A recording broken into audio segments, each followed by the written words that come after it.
একটি গভীর জঙ্গলে একসময় এক শক্তিশালী সিংহ বাস করত।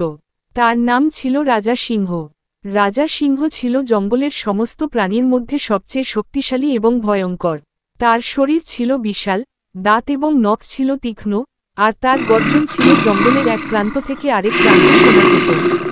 সিংহের সিংহাসন ছিল একটি বড় গাছের তলায়, এবং সে সবসময় জঙ্গলের সব প্রাণীর উপরে রাজত্ব করত। তার শাসন কঠিন ছিল, এবং যে প্রাণী তাকে বিরক্ত করার চেষ্টা করত, তাকে সে ত্বরিতভাবে শাস্তি দিত।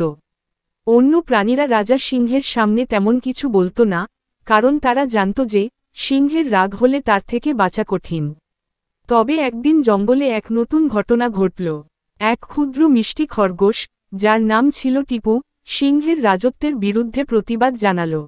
টিপু সিংহকে বলল, সিংহরাজা, সিংহরাজা, আপনি এত শক্তিশালী, তবে আপনার হৃদয়ে দয়া নাই কেন?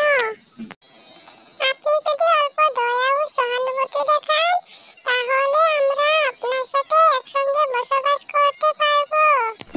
রাজা সিংহ প্রথমে টিপুকে উপেক্ষা করল, কিন্তু খরগোশের কথা তার মনে গেঁথে গেল। সিংহ ভাবল, আমি অত শক্তিশালী, কিন্তু কি হবে যদি আমি কিছু পরিবর্তন করি? যদি আমি দয়া দেখাই, তবে হয়তো সবাই আমাকে ভালোবাসবে।